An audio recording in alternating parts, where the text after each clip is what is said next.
Buenas tardes, hermanos y hermanas y todos aquellos que a través de las redes sociales están sintonizando este canal, esta plataforma. Sean todos bienvenidos. Soy el pastor evangelista Pedro Delgado y estamos con una serie de estudios parafraseando el Nuevo Testamento. Vamos a continuar, estamos en el libro a los Hebreos, ya llevamos 9 estudios. Y vamos a continuar con el estudio número 10, que va a dar inicio a la lectura en el capítulo 12, versículo 12, de el escritor a los Hebreos. Vamos a darle lectura. Dice así la palabra del Señor. Por lo cual, levanten las manos caídas y las rodillas paralizadas, y hagan sendas derechas para sus pies, para que lo cojo no se salga del camino, sino que sea sanado. Sigan la paz con todos y la santidad, sin la cual nadie verá al Señor. Miren bien, no sea que alguno deje de alcanzar la gracia de Dios, que brotando alguna raíz de amargura los estorbe y por ella muchos sean contaminados.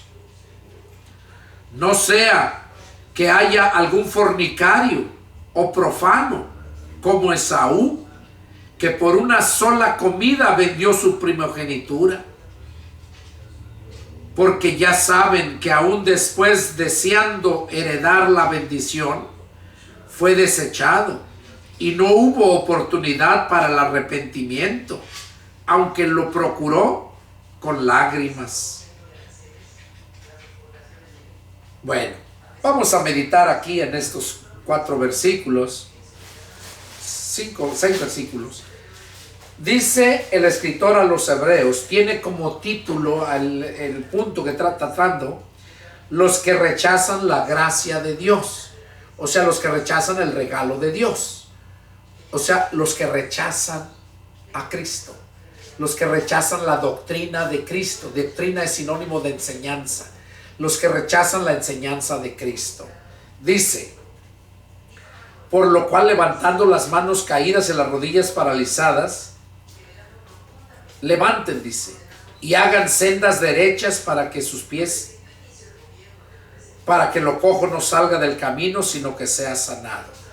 Aquí está hablando directamente a aquellos que ya hemos creído en el Señor Jesús y que supuestamente hemos nacido de nuevo. Dice que levantemos las manos caídas y las rodillas paralizadas. ¿Qué quiere decir cuando levantas las manos caídas? Caídas, pues quiere decir que traes tus manos abajo, ¿no? Pero levanten las manos caídas. ¿Qué significa levantar las manos? Significa rendición, que te estás rindiendo. Cuando tú levantas las manos al Señor, cuando estás clamando a Él y levantando tus manos, estás rindiéndote a Él. Y eso es lo que nos está diciendo el escritor a los Hebreos, que nosotros debemos de rendirnos a Dios. Y luego habla de eso, es levantar las manos y las manos caídas y las rodillas paralizadas. ¿Qué quiere decir las rodillas paralizadas? Paralizadas que están paradas, de pie. Aquí que dice, si las rodillas están siempre paralizadas porque andas caminando, ¿verdad? Pero, ¿qué nos quiere decir aquí? ¿De qué otra forma también te humillas ante Dios? ¿De qué otra forma te rindes a Dios? Le demuestras que te estás rindiendo. Cuando levantas las manos, lo acabamos de mencionar, y cuando te arrodillas. Cuando te arrodillas, estás humillándote y estás adorando a Dios, si es que te arrodillas ante Dios. Pero si te arrodillas ante imágenes, ante ídolos, ante hombres, entonces estás adorando no a Dios, sino al diablo. La Biblia dice que lo que los gentiles sacrifican, a los demonios los sacrifican. ¿Por qué? Porque si no lo estás sacrificando a Dios, Dios es espíritu, no es una imagen, no es un ídolo. Dios es espíritu. Y la Biblia dice que Dios es espíritu. Y los que lo adoran es necesario que le adoren en espíritu y en verdad. En espíritu, pues que sea espiritual lo que estás hablando, no mundano. Y en verdad, pues que sea verdadero, que tengas ese sentir, no que sea falso, que no lo sientes. Porque una ofrenda, un sacrificio, tiene que ser algo que se siente, si no, no es sacrificio.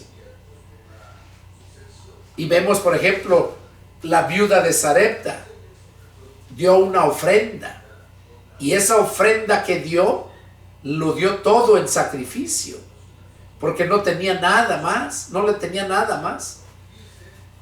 Entonces, cuando nosotros lo damos todo en sacrificio, ofrenda fragante a Dios, Dios la recibe. Pero aquí lo que nos está diciendo, que las rodillas paralizadas, quiere decir que no las tengas paralizadas, que te arrodilles, que no tengas las manos caídas, que las levantes. Y luego dice, y hagan sendas derechas. O sea, que vayas caminando derecho, que no andes jugando chueco, que no seas inconstante, que vas para allá y vas para acá, ni estás firme en un lado, ni estás firme en otro. Entonces aquí dice que hagas sendas derechas para vuestros pies, porque si no van tus sendas derechas, dice, para que lo cojo no salga del camino. O sea, que para que todo tu defecto, todo lo que tienes no salga del camino, sino que el camino lo guarde, lo mantenga. El camino que es Cristo. Cristo es el camino. Juan 14:6 ahí lo dice. Para que lo cojo no se salga del camino, sino que sea sanado. O sea, no va a seguir permaneciendo cojo. Si sale del camino es cojo, sale lo feo. Pero si permanece ahí, va a ser sanado.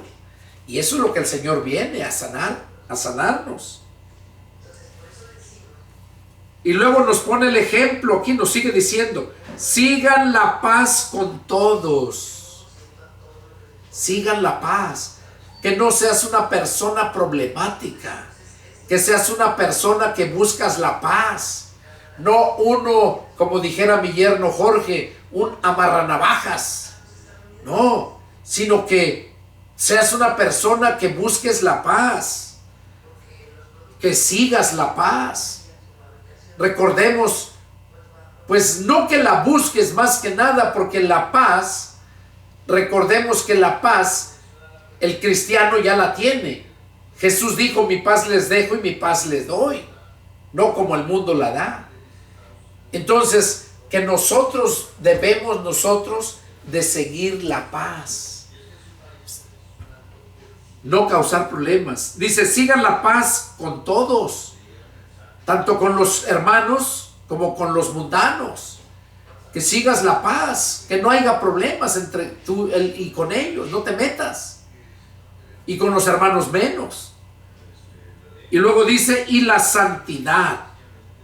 O sea, que sigas la paz y sigas la santidad. Que sigas permaneciendo siempre apartado del mal. Porque eso es santidad, ser apartado del mal. Sin la cual, o sea, sin la paz y sin la santidad, nadie verá al Señor. Necesitamos la santidad.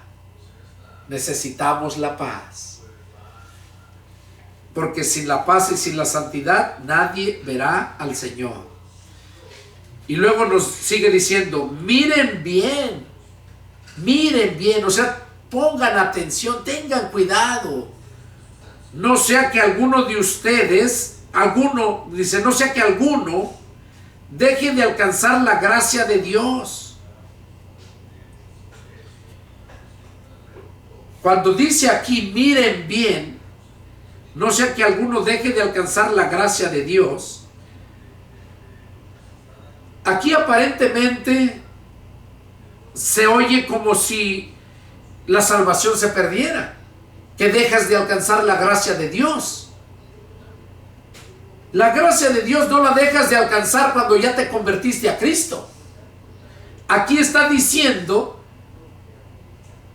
para aquellos que supuestamente se han convertido a Cristo, que miren bien si de verdad se convirtieron a Cristo.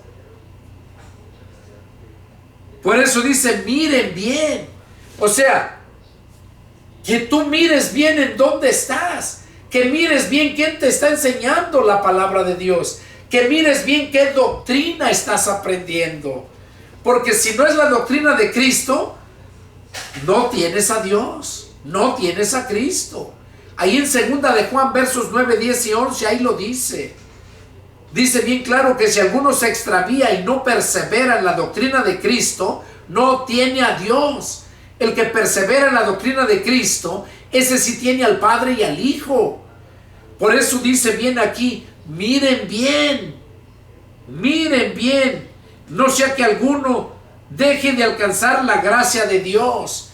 O sea, que si tú no miras bien quién te está enseñando, no vas a alcanzar la gracia de Dios. Y si ya eres cristiano, según naciste de nuevo, y mirando bien te das cuenta que verdaderamente no estás en obediencia a la doctrina de Cristo, ¿qué debes de hacer? Pues volverte a la doctrina de Cristo, para que no dejes de alcanzar la gracia de Dios. ¿Sabes cuándo vas a dejar de alcanzar la gracia de Dios? O sea, la salvación de Dios, el regalo de Dios, cuando tú no te adentres a la Escritura. Porque la gracia de Dios se adquiere por fe, y la fe nos la da Dios cuando oímos su palabra. Cuando tú no entiendes la Escritura, la enseñanza de Cristo. Porque Jesús dejó a sus 12 apóstoles, les enseñó la doctrina y también les dijo que la enseñaran a todos los demás hasta llegar a mí. Y ahora necesita llegar a ti que estás ahí, si es que no la tienes. La doctrina de Cristo, no la doctrina bautista, no la doctrina pentecostés, no la doctrina de cualquier X religión, no. Tiene que ser la doctrina de Cristo, sacada específicamente de los 4 evangelios, Mateo, Marcos, Lucas y Juan. Ahí está la doctrina de Cristo, o sea, la enseñanza de Cristo. Por esa razón vemos aquí claramente esto. Dice que miren bien, no sea que alguno deje de alcanzar la gracia de Dios, que brotando alguna raíz de amargura les estorbe, que brotando alguna raíz de amargura les estorbe, y por ella muchos sean contaminados. O sea, ¿cómo es que va a brotar una raíz de amargura en un cristiano? En un cristiano no puede haber esa raíz de amargura, porque en un cristiano solamente hay raíz de Cristo. Esa raíz es la que sustrae todos los minerales, todas las proteínas y todo espiritualmente hablando, y lo lleva a las ramas para que las ramas den fruto. Así nos lo ilustró en el Señor en Juan capítulo 15 del 1 al 5, donde dijo Jesús: yo soy la vid verdadera y mi Padre es el labrador. Toda rama que en mí no lleva fruto la va a cortar. Entonces, esa raíz que echamos, esa es la enseñanza de Cristo. Y ahí estamos, no raíz de amargura. Y esa raíz es la que nos va a llevar todo como ramas para llevar ese fruto que esperamos. Dice que la rama que no permanece en él no lleva fruto, pero la rama que permanece en él lleva mucho fruto, y que separados de él nada podemos hacer. Por eso aquí dice, miren bien, no sea que alguno deje de alcanzar la gracia de Dios.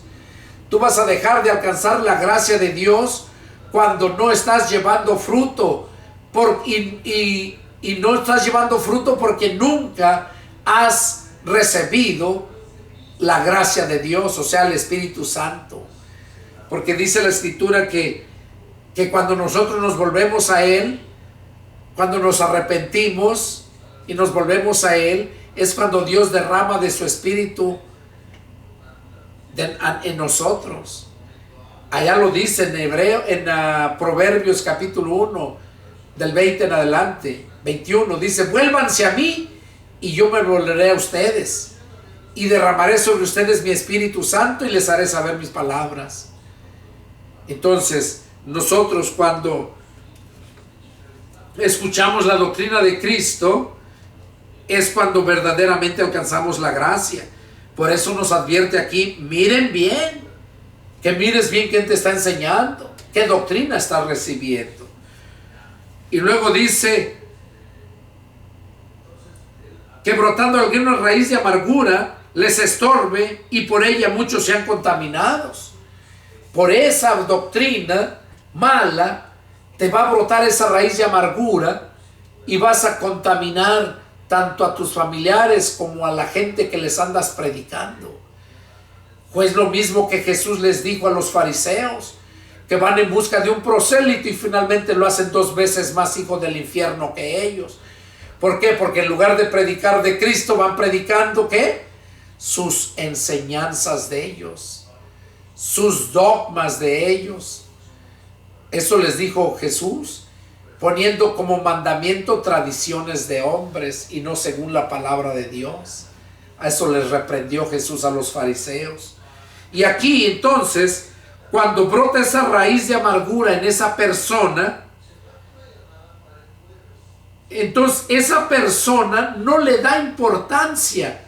Cuando recibe la doctrina que no es de Cristo, esa persona es una persona religiosa que se amarga, se enoja, pelea, transea a la gente, no vive conforme a la palabra.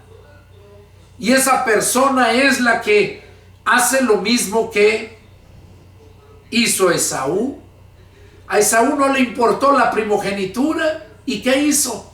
La vendió por un plato de comida a su hermano. Así hay muchos cristianos religiosos que por la enseñanza que han tenido no valoran lo que verdaderamente tiene valor. Y aquí vemos el ejemplo, nos lo dice en el verso 16, Hebreos 12:16, dice, no sea que haya algún fornicario o profano como Esaú. Oiga, no sea que haya un fornicario. ¿Qué es un fornicario? Un infiel, que no le es fiel a Cristo, que no es fiel a la palabra de Cristo. Por eso arriba en el 15 dice, miren bien. Y esa es la advertencia que nos hace. A nosotros, a mí, te la está haciendo a ti. Mira bien, ¿quién te está enseñando? No sea que haya algún fornicario, o sea, un infiel, o profano, o sea que las cosas santas, buenas, las toma, no le da valor, las toma como cualquier cosa, profanándolas con su vocabulario o con su mal uso. Dice, como Esaú, que por una sola comida, o sea, por una sola comida, vendió su primogenitura. Por una sola comida que le vendió, le pidió a su hermano que se la vendiera.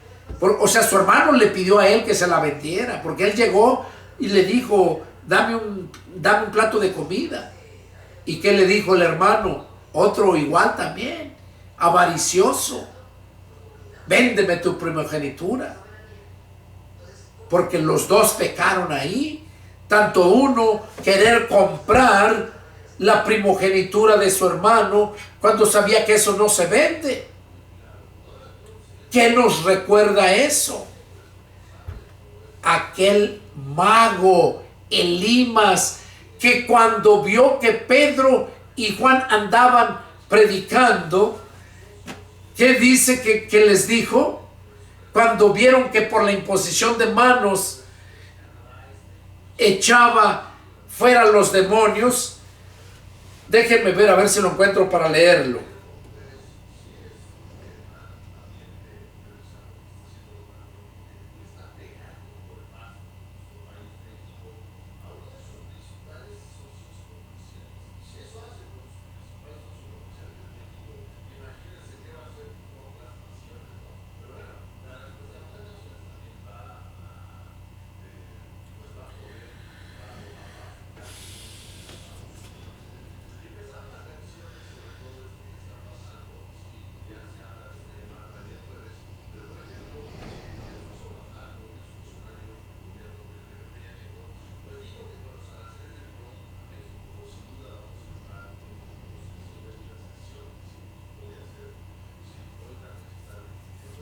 En Hechos capítulo 13, verso 6. Vamos a leerlo, nomás para poder en claro bien ver eso, lo que estamos hablando.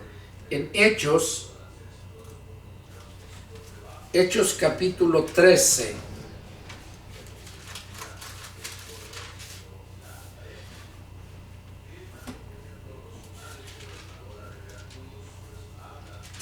Verso 6.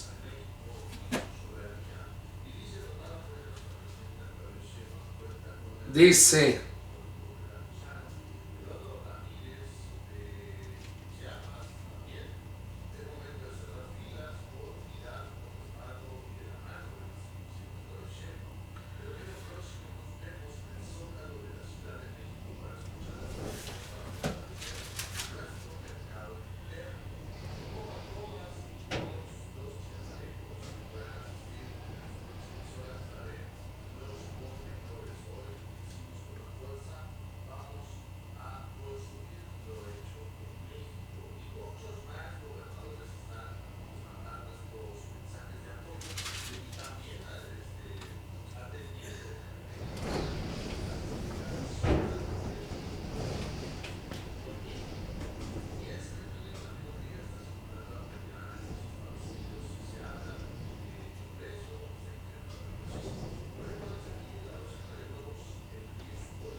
a ver,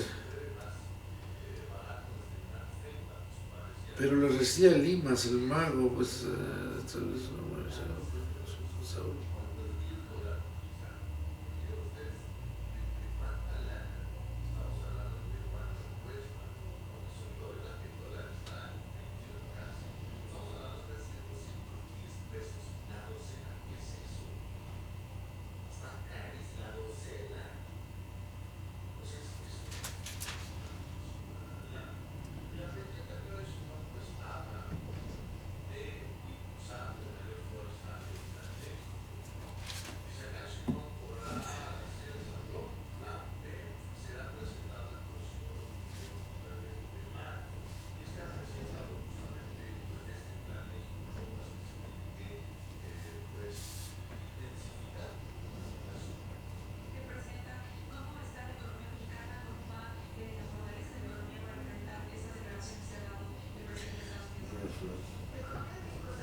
bueno, perdón hermanos, no lo puedo encontrar aquí rápido, pero habla precisamente lo que les estoy mencionando, donde dice que él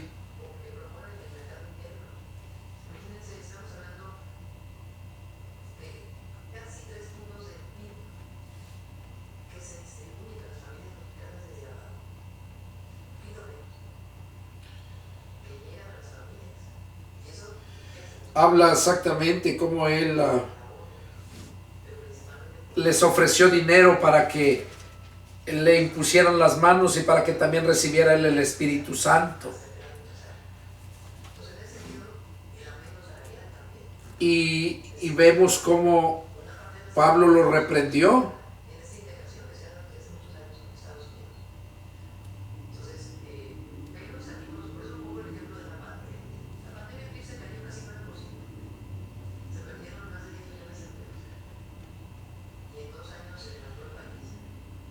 Aquí está Hechos 8:19, parece que ahí está. Hechos capítulo 8, verso 19.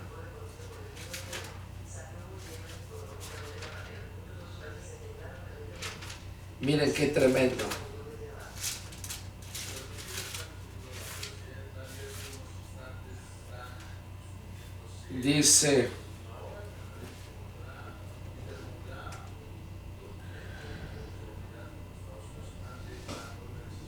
Dice, entonces les imponían las manos y recibían el Espíritu Santo. Cuando vio Simón que por la imposición de las manos de los apóstoles se daba el Espíritu Santo, les ofreció dinero, diciendo, denme también a mí este poder para que cualquiera a quien yo impusiere las manos reciba el Espíritu Santo. Oigan, ¿cómo les ofreció dinero? Era Simón, era un mago. Entonces Pedro le dijo, tu dinero perezca contigo, porque has pensado que el don de Dios se obtiene con dinero. No tienes parte ni suerte en este asunto, porque tu corazón no es recto delante de Dios. Arrepiéntete pues de esta tu maldad, y ruega a Dios y quizás te sea perdonado el pensamiento de tu corazón. Porque en hiel de amargura y en prisión de maldad veo que estás. ¿Qué vemos aquí entonces? Lo que le dijo Pedro al Simón. Vemos que le ofreció dinero. Dinero este hombre. Este hombre engañaba a la gente, se hacía pasar por un grande. Y ya cuando miró a ellos, ahí sí miró que ellos sí eran grandes por el poder del Espíritu Santo. Y vemos cómo les ofreció dinero, pero ¿qué hicieron? Pedro, ¿qué le dijo? Tu dinero perezca contigo, dice.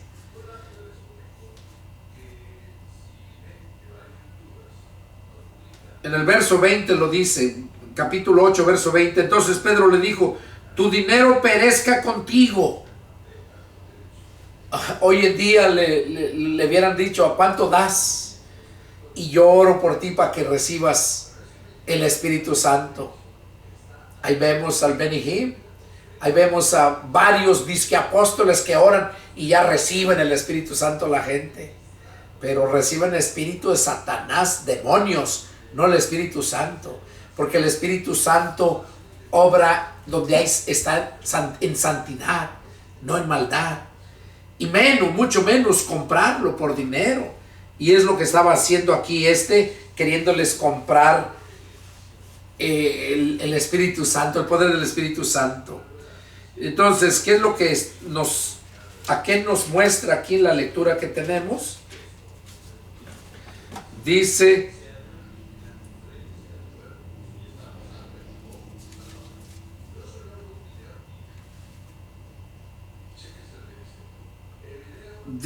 porque ya saben que aún después, deseando heredar la bendición, fue desechado y no hubo oportunidad para que el arrepentimiento, aunque lo procuró con lágrimas. Nos está hablando acerca de cómo aquel hombre vendió su primogenitura, no le dio importancia, Esaú. Y el Jacob, avaricioso, se la quiso comprar. Hizo lo mismo del mago, quiso comprársela, y el otro sí se la vendió.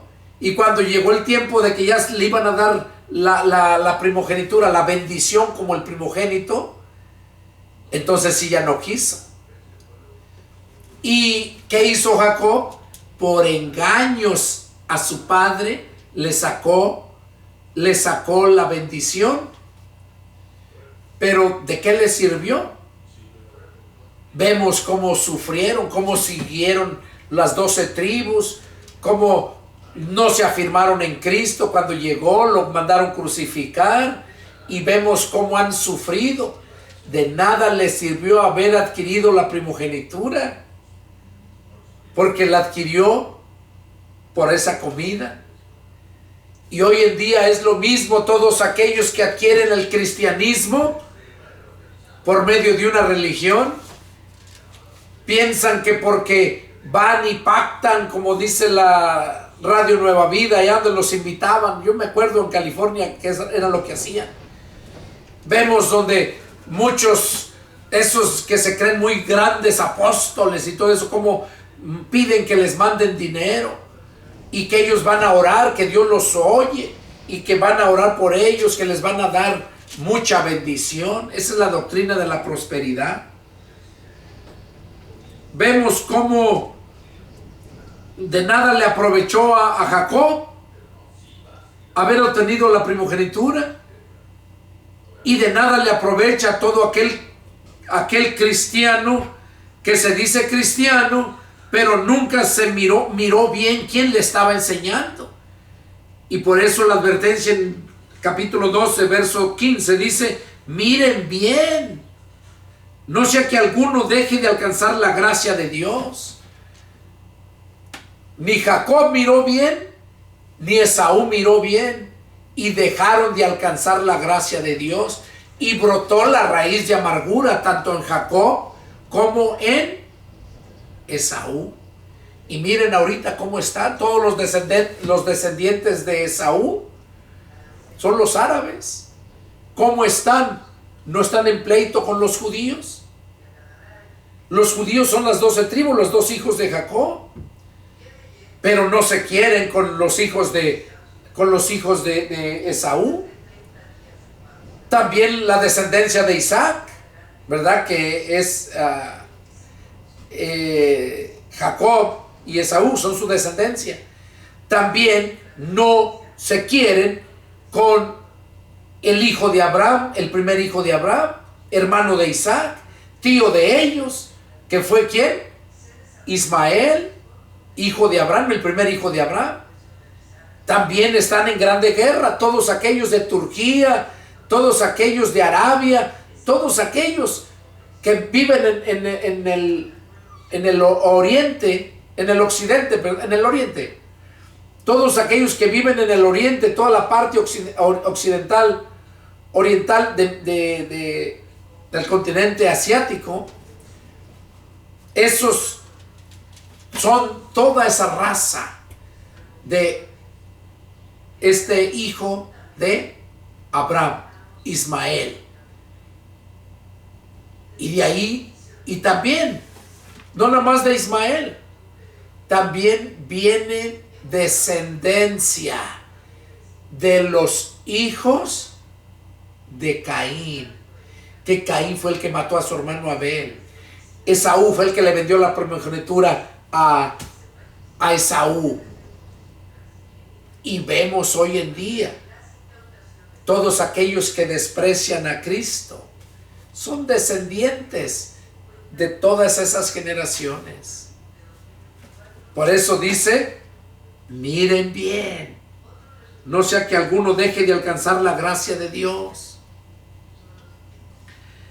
Dice: no sea que algún fornicario o profano como Esaú por una sola comida vendió su primogenitura. Dice que después la procuraba, dice, deseando heredar la bendición, fue desechado y no hubo oportunidad para el arrepentimiento, aunque lo procuró con lágrimas. Va a ser lo mismo que va a pasar con el pueblo judío. Cuando Jesús venga a llevarse a su iglesia, ellos no van a pensar que fue Jesús. Y cuando venga Jesús a salvarlos a ellos, ahí sí lo van a conocer y se van a dar cuenta que aquel a quien despreciaron era el que verdaderamente había venido a salvarlos. Y por ello les brotó la raíz de amargura, por ello pasaron grandes dolores por haberlo despreciado. Y es lo mismo que va a pasar con toda la humanidad, con todas las personas gentiles que no son judías, todo el mundo. que desecha a Cristo, que no acepta su palabra. Sigue diciendo, porque no se han acercado al monte que se podía palpar, que ardía en fuego, a la oscuridad, a las tinieblas y a la tempestad, al sonido de la trompeta y a la voz que hablaba, la cual los que la oyeron rogaron que no se les hablase más, porque no podían soportar lo que se ordenaba. Si aún una bestia tocar el monte, será apedreada o pasada con dardo. Está hablando aquí acerca del monte donde Dios le habló a Moisés, donde ardía la zarza y no se consumía. Ese se le nombra monte Horeb o monte de Dios. Entonces ahí dice la escritura esto, ¿verdad? Dice que no se han acercado a este monte. Y aquí lo explica, sino que se han acercado al monte de Sión, a la ciudad del Dios vivo, Jerusalén la celestial, no a Jerusalén la actual, la que está ahorita en Israel, sino a la celestial, a la compañía de muchos millares de ángeles, a la congregación de los primogénitos que están inscritos en los cielos. Oiga, a la congregación de los primogénitos. Esos somos todos aquellos que hemos creído en Cristo. Jesús es el primogénito y también nosotros los que nos seguimos convirtiendo a Cristo somos también los primogénitos. A la congregación de los primogénitos que están inscritos en los cielos. A Dios, el juez de todos. Nos hemos acercado a Dios, al juez de todos, a los espíritus de los judíos hechos perfectos, de los justos hechos perfectos. O sea, a los espíritus de los justos hechos perfectos. A Jesús, el mediador del nuevo pacto, y a la sangre rociada que habla más que la de Abel. A la sangre rociada, la sangre de Jesucristo, dice que habla más que la de Abel, porque acordémonos que Dios le preguntó a Caín, ¿qué has hecho con tu hermano? Dice, la sangre que ha sido derramada por ti clama a mí. Y aquí lo está diciendo el escritor a los hebreos, que nos hemos acercado al Dios y también a Jesús, el mediador del nuevo pacto, y a la sangre rociada, la sangre de Jesucristo, que habla más, dice, que habla mejor que la de Abel, la sangre de Cristo. Miren, arriba dice, miren bien, y aquí vuelve a decir, miren, que no desechen al que les habla. Aquí está diciendo el escritor de los hebreos, que va dirigida a los hebreos, miren que no desechen al que les habla, o sea, refiriéndose al que escribió esa carta. Se piensa que es de Pablo. No desechen al que les habla. Y en este momento te está diciendo a ti, mira que no deseches a este que te habla, porque el que te está hablando ahorita está hablando porque es inspirado por Dios. Te está dando la palabra para que la entiendas, la palabra que salió de la boca de Dios. Miren que no desechen al que habla, porque si no escaparon aquellos que desecharon al que los amonestaba, o sea, si no escaparon aquellos, dice, quien los amonestaba en la tierra, mucho menos nosotros, si desecharemos al que amonesta desde los cielos. Si nosotros desechamos, o sea que no atendemos a la palabra de Dios que nos amonesta desde los cielos, dice, no escaparemos, mucho menos nosotros. La voz del cual, de Dios, conmovió entonces la tierra, pero ahora ha prometido diciendo: aún una vez y conmoveré no solamente la tierra, sino también el cielo. O sea, el cielo donde Él se encuentra. Y esta frase, aún una vez, indica la remoción de las cosas movibles, como cosas hechas, para que queden las inconmovibles. Así que recibiendo nosotros un reino inconmovible, tengamos gratitud y mediante ella sirvamos a Dios. O sea, con esa gratitud sirvamos a Dios, agradándole con temor y reverencia, porque nuestro Dios es fuego consumidor. Aquí está diciéndonos que Dios es un fuego consumidor y que debemos de agradarle con reverencia y con temor, con gratitud. ¿Por qué? Porque así lo manda Dios. Ya vemos que Esaú dice que lo deseaba con lágrimas y no lo recibió. Y así nosotros en estos tiempos también. Sigue diciendo: permanezca el amor fraternal y no olviden de la hospitalidad, porque por ella algunos, sin saberlo, hospedaron ángeles. Estos son los deberes de todos nosotros como cristianos. Por eso nos dice: permanezca el amor fraternal, que permanezcamos el amor en nosotros y no olvidemos de la hospitalidad, porque por ella algunos, sin saberlo, hospedaron ángeles. Que seamos hospitalarios, que no nos olvidemos de eso. Acuérdense de los presos como si estuvieran presos juntamente con ellos, y de los maltratados como que también ustedes mismos están en el cuerpo. Dice que nosotros suframos con los que sufran, que estemos con ellos, suframos con ellos.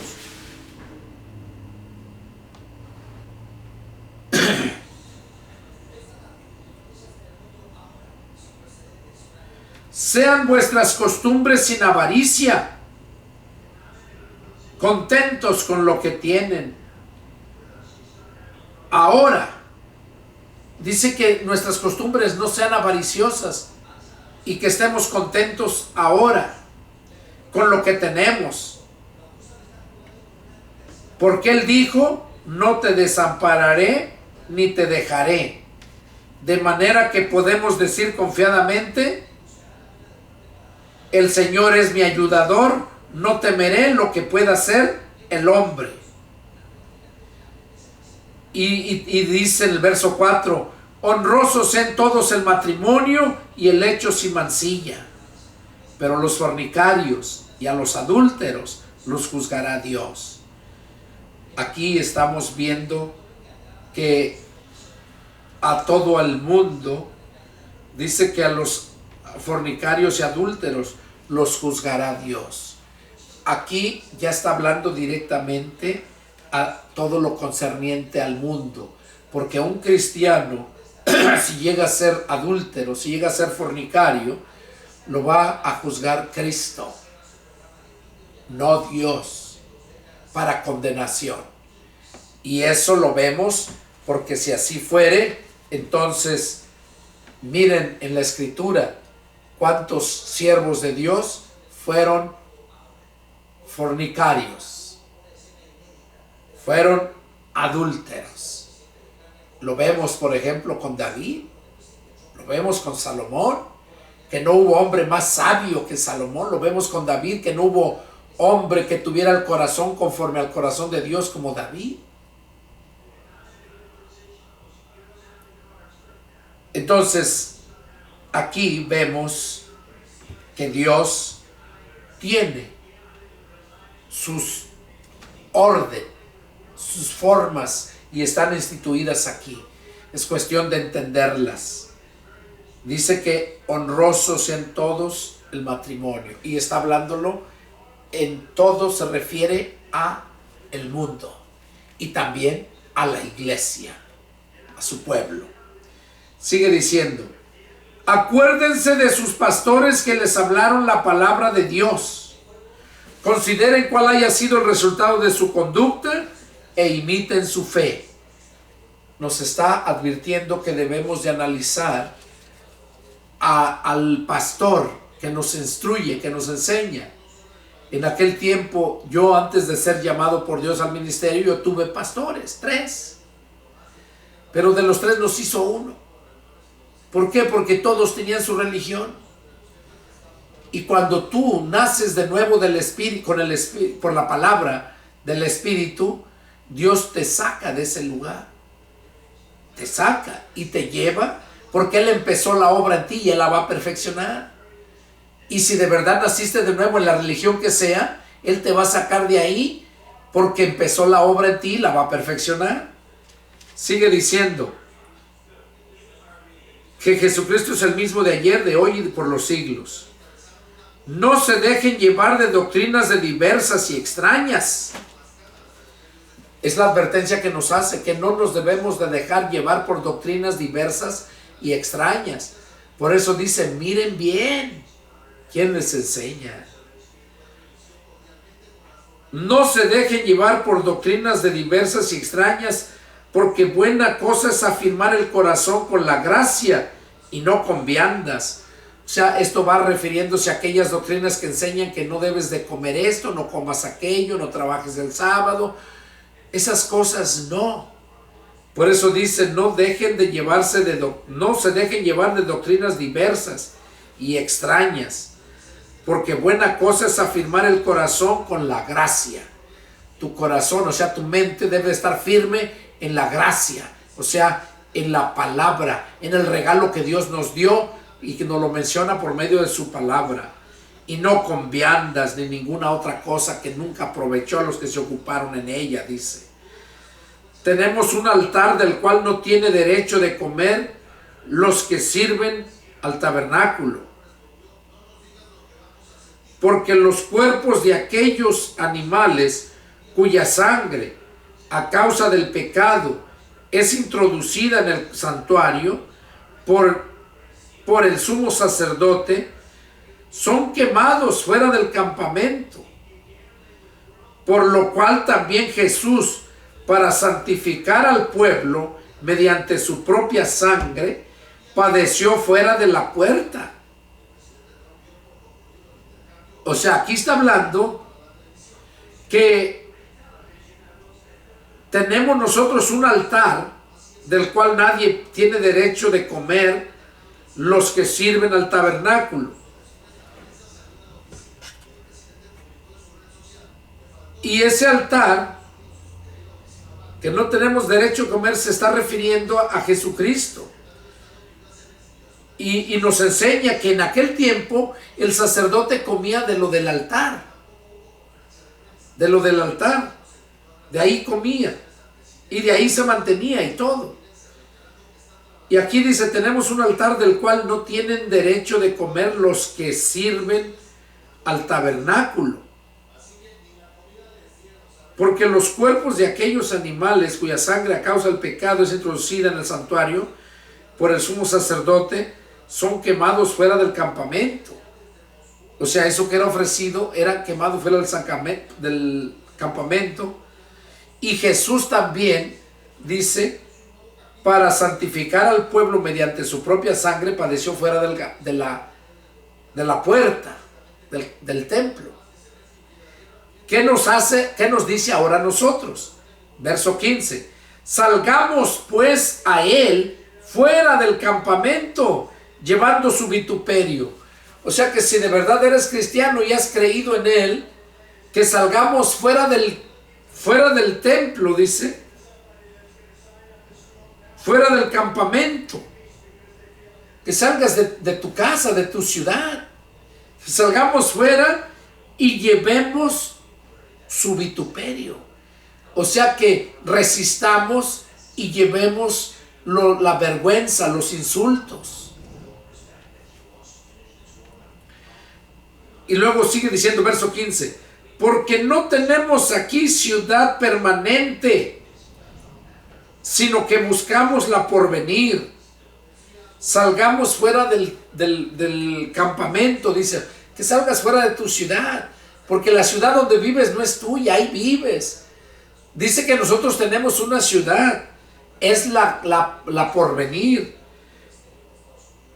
Dice, porque no tenemos aquí ciudad permanente, sino que buscamos la porvenir. Y aquí nos sigue diciendo a cuál se refiere.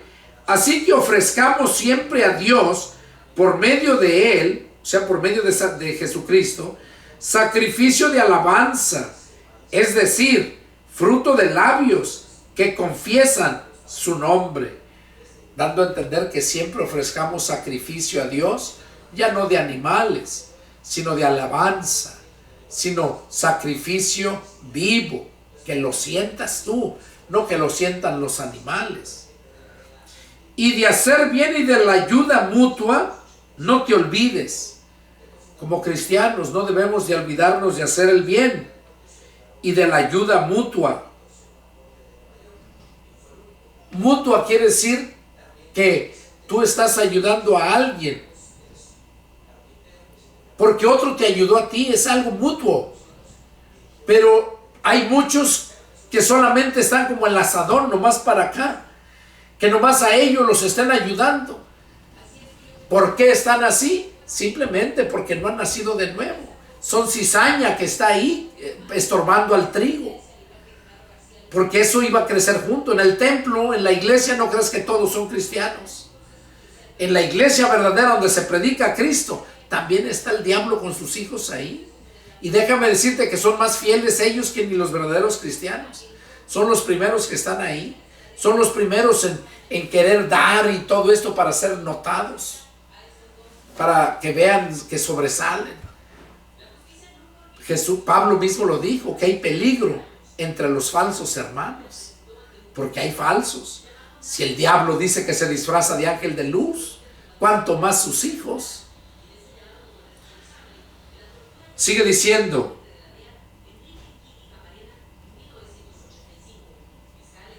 y de hacer bien y de la ayuda mutua no se olviden, porque de tales sacrificios se agrada a Dios. Esos son los sacrificios que Dios se agrada, de la ayuda mutua y de hacer el bien. Eso es lo que a Dios se agrada. Verso 17, obedezcan a sus pastores y sujétense a ellos, porque ellos velan por sus almas como quienes han de dar cuenta, para que lo hagan con alegría, no quejándose, porque esto no les es provechoso. Esto ya lo he explicado muchas veces, que debemos, dice, obedezcan a sus pastores y sujétense a ellos. Pero no puedes aplicar este versículo 17 sin leer y aplicar primero el versículo 7. El versículo 7 dice, acuérdense de sus pastores que les hablaron la palabra de Dios. Consideren cuál haya sido el resultado de su conducta e imiten su fe. Primero tienes que ver cuál es el resultado de su conducta, de tu pastor, y luego imitar su fe. Y ya entonces sí puedes obedecerlo, sujetarte a él, porque aquí dice por qué, porque él vela por sus almas. El verdadero pastor puesto por Dios, ese va a dar cuentas de ti, ese vela por tu alma. Yo oro por todos aquellos que se han inscrito en el canal. ¿Por qué? De hecho, apenas hace como una semana lo más, apareció ahí, dice, por si quieres ver quiénes son los que se han suscrito en tu canal. Y estuve mirando y estuve orando por todos ellos, los que quisieron que se viera, los que están suscritos. Eso es algo bonito. Y yo estoy orando tanto por ellos como por los no suscritos, pero que están ahí escuchando. Porque sé que hay muchos que están escuchando y no se suscriben, ni pueden poner like, porque muchas veces lo ven en la televisión, y en una televisión no le puedes poner like, excepto en tu teléfono, pero sé que lo están viendo en muchos lugares. Entonces aquí nos dice bien claro: obedezcan a sus pastores y sujétense a ellos, porque ellos velan por sus almas como quienes han de dar cuenta, para que lo hagan con alegría, no quejándose, porque esto no les es provechoso. Y sigue diciendo: oren por nosotros. Pablo ya está para despedirse en esta carta, y dice: oren por nosotros, pues confiamos en que tenemos buena conciencia, deseando conducirnos bien en todo. Y más les ruego que lo hagan así, para que yo les sea restituido más pronto. O sea, Pablo no estaba ahí, pero quería estar ahí con ellos, y por eso dice: oren por nosotros. Dice: pues confiamos en que tenemos buena conciencia. Eso decía Pablo con los que le seguían. Y luego termina diciendo, ya para terminar este estudio y terminar la carta a los Hebreos, termina diciendo, verso 20: y el Dios de paz, que resucitó de los muertos a nuestro Señor Jesucristo, el gran pastor de las ovejas, por la sangre del pacto eterno, les haga aptos en toda obra buena, para que hagan su voluntad, haciendo Él en ustedes lo que es agradable delante de Él, por Jesucristo, el cual sea la gloria por los siglos de los siglos. Amén. Aquí está diciendo Pablo bien claro, diciéndoles que el Dios de paz, que resucitó a Jesús de los muertos, dice,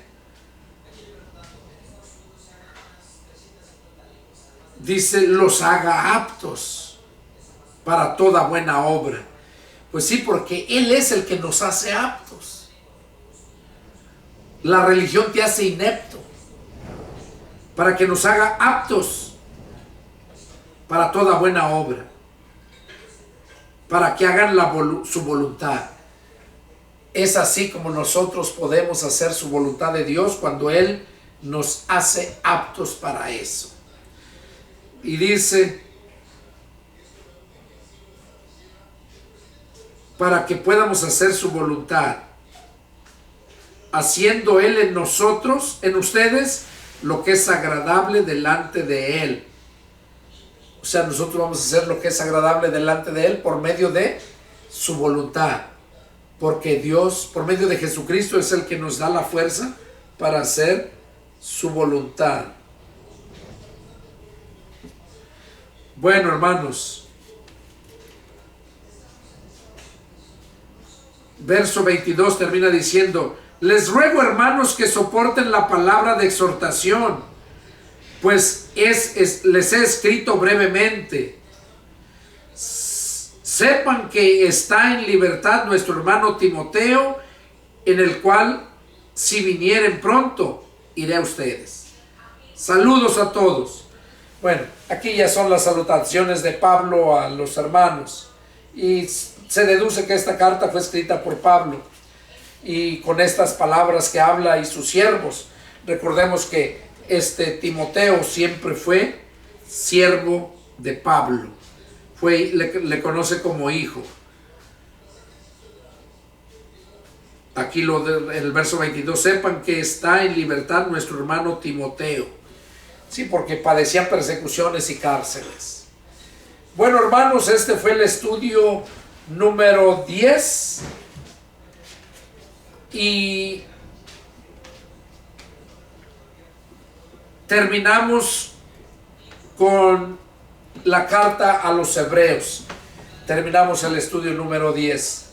Deseo de todo mi corazón, pues, que esta palabra les haya llegado y que sea de grande bendición para ustedes. Y continuaremos con las cartas que siguen. Que Dios los bendiga y nos vemos la próxima. Y no duden en llamarme si tienen alguna duda. Mi teléfono es área 210-557-8277. Adiós.